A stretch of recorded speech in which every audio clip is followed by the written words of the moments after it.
Well, first of all, congratulations. That was an amazing way to open the night. How do you feel getting your first UFC win? Wow, it feels good. It feels long overdue, but it's one of those things, you know, when it happens, it brings you down to earth, right? I could sit here and be like, oh, I want Kamaru Usman next. I got a long way to go. I got a lot of improvements to make. Tonight was a start.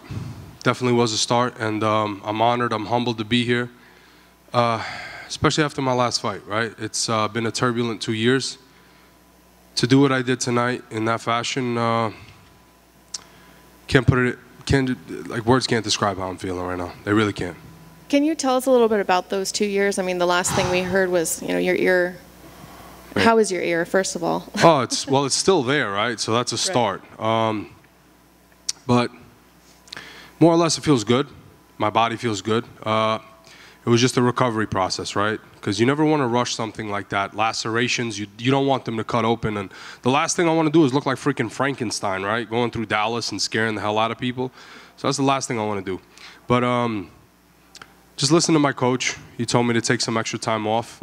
We did just that. I think the hardest thing was not the injury, was just the time off, you know? Because you get in your own head sometimes, you can't train, you can't do what you love to do, but I found the silver lining in that, right? It grew my appreciation for the sport that much more. It grew my love and appreciation for my team that much more. My trust for my coach Safe that much more. I have so much love for that guy. So much love for Abdul, for Saad, for Jeff, for Alex Morono, for Alonzo Menafield, for...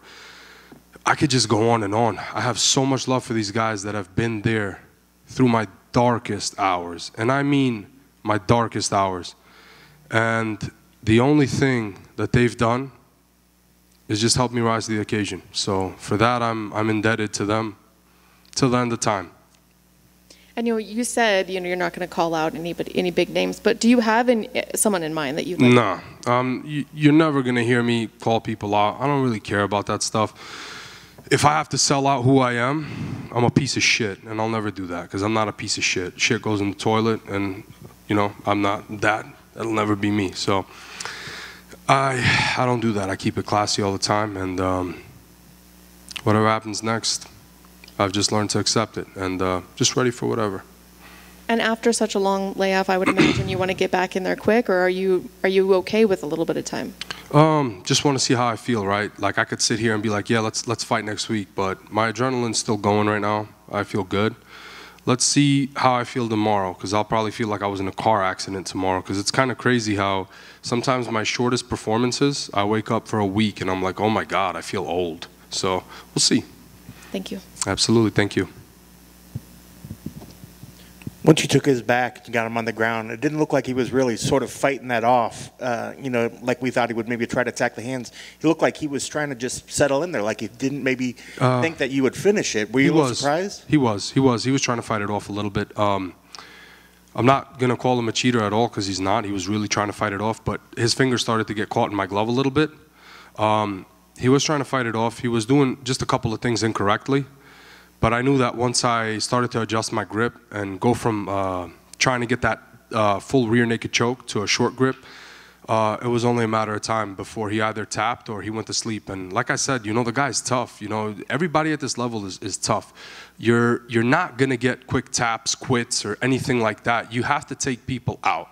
And that's exactly what I prepare for every single day. So, you know, if that means reaching into the depths of hell to put somebody away, we got to do that, so be it. And right after it was finished, you know, you kind of let out this big scream, you know, this kind of elation, this joy. What was going through your head, and what was that? It seemed like that was a big release of things that maybe you've been carrying on your shoulders or something, but what was going through your head at that moment when you let that out? God is the greatest. That's my first thought. It always is. Every morning that I wake up,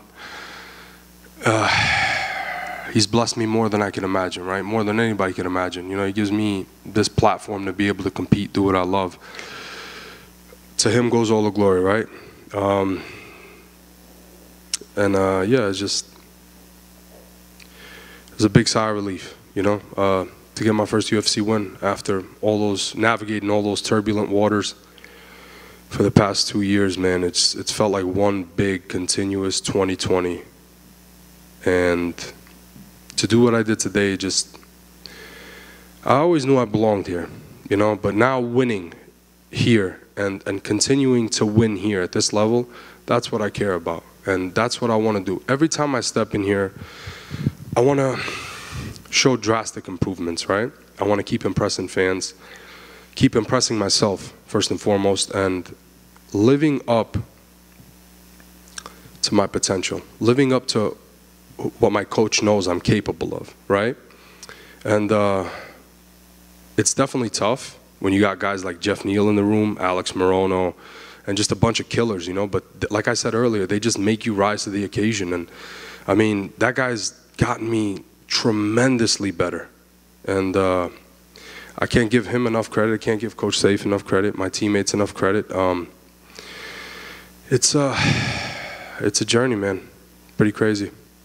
And last thing for me, you know, one of the best things I thought about in your post-fight speech, you know, it was very humble, but it was also, you know, you were very congratulatory of what you went through.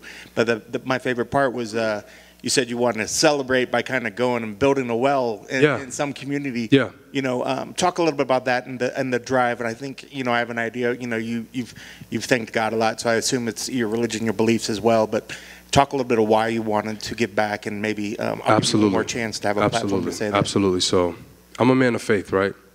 And it was put to me in the best way possible, right? As a man, you have to be able to go forth with action. I could sit here and I could tell you countless number of things that I want to do, but unless I go forward and I do it, it doesn't mean anything. So that's another thing, right?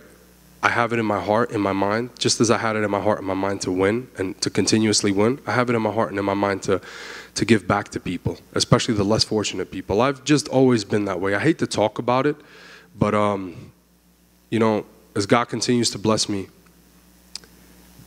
with everything that He's blessed me with, I want to give back, right? Because the last thing anybody should ever have stripped away from them is hope, right?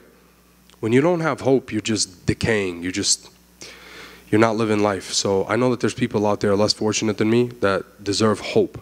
So if I can in any way, shape, or form give back to them and give them hope and let them know that there's always light at the end of the tunnel, you just got to keep going, then I'm going to do that. And if that means me going to Somalia, South America, hell, when things start to cool down in Afghanistan, go to rural parts of Afghanistan, anywhere, right? Wherever it could be, if I could give back and help people that are less fortunate than me, then I know I'm on the right path.